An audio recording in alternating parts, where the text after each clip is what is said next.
Perkenalkan, nama saya Muhammad Reza Ibrahim. Saya dari Universitas Islam Nusantara akan menjelaskan sedikit tentang deskripsi dari tugas bank umum yang ada di Indonesia. Mau tahu kelanjutannya? Saksikan ya teman-teman. Oke guys, saya sudah menemukan referensinya dari online ya. Tugas bank umum memutar uang masyarakat. Di Indonesia terdapat 3 jenis bank berdasarkan fungsinya, yaitu bank umum, bank sentral, dan bank perkreditan rakyat yang disebut BRI. Meskipun sama-sama bergerak dalam bidang keuangan, ketiga jenis bank ini memiliki pengertian serta fungsi yang berbeda. Bahkan jenis bank yang ada di bawah naungan salah satunya berbeda dari naungan bank yang lain. Sebelum lebih lanjut membahas soal tentang bank umum, mari kita pahami terlebih dahulu pengertian bank umum. Berdasarkan Undang-Undang Nomor 10 Tahun 1998, bank umum merupakan bank yang melaksanakan kegiatan usaha secara konvensional atau prinsip syariah. Kegiatannya meliputi memberikan jasa dalam lalu lintas pembayaran. Pada intinya, bank umum menghimpun dana dari masyarakat dalam bentuk simpanan. Selain itu, bank umum juga menyalurkan dana kepada masyarakat dalam bentuk kredit untuk meningkatkan taraf hidupnya masyarakat. Bank umum adalah bank yang biasanya kita kenal dan berhubungan langsung dengan nasabah. Ada bank milik pemerintah maupun swasta, nasional maupun asing. Semuanya melakoni tugas yang sama. Nah, di sini kita masuk ke tugas bank umum. Bank umum yang biasanya kita kenal tak cuma bantu buka tabungan atau memberi pinjaman, ada mekanisme lalu lintas dana di baliknya yang membuat kita bisa mendapatkan bunga atau mengajukan kredit dan segenap manfaat lainnya. Masih menurut undang-undang di atas, tugas-tugas bank umum antara lain: yang pertama itu untuk menghimpun dana masyarakat dalam bentuk simpanan. Simpanan tersebut meliputi giro deposito berjangka, kemudian sertifikat deposito, tabungan, dan sebagainya. Lalu yang kedua itu menyalurkan kredit. Yang ketiga itu menerbitkan surat pengakuan utang.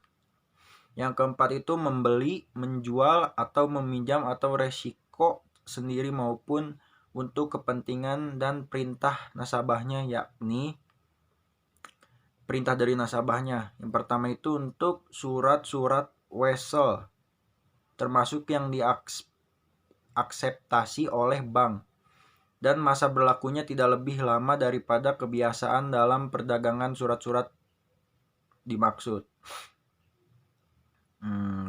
Sebentar guys. Surat-surat pengakuan utang dan kertas dagang lainnya yang masa berlakunya tidak lebih lama dari kebiasaan dalam perdagangan surat-surat dimaksud. Lalu ada kertas perbendaharaan negara dan surat jaminan pemerintah.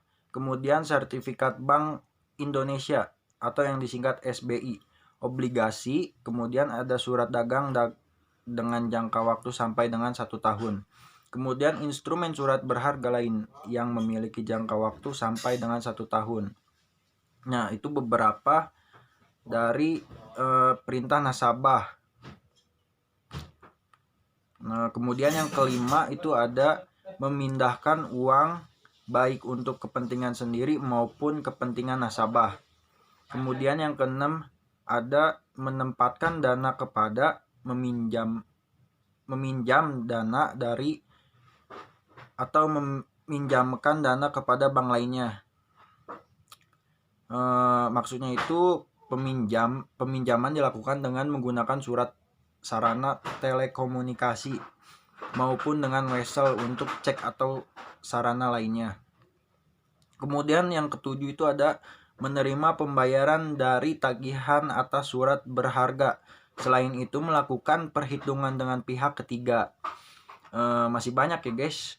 Yang kedelapan kemudian itu menyediakan tempat atau lokasi untuk menyimpan barang dan surat berharga nasabah.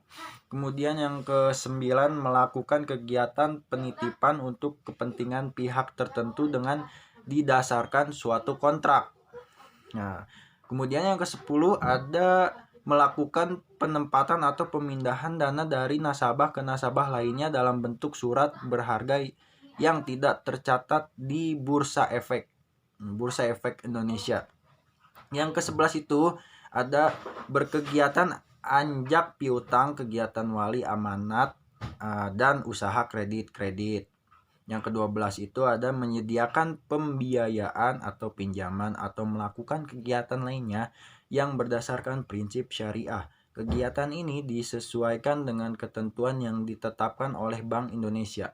Yang ke-13 itu ada melakukan kegiatan lain yang lazim atau bisa dilakukan oleh bank namun tidak bertentangan dengan undang-undang dan peraturan undang-undang yang berlaku. Wah, banyak sekali ya kan tugas bank umum. Ada benarnya bahwa bank umum memutar-mutar dana masyarakat. Ada yang jadi tabungan, ada yang disalurkan jadi kredit. Nah, mungkin segitu presentasi dari saya atau penjelasan sedikit dari saya tentang tugas-tugas umum dari bank yang ada di Indonesia. Kurang lebihnya saya mohon maaf karena masih belajar. Wabillahi taufiq wal hidayah. Wassalamualaikum warahmatullahi wabarakatuh.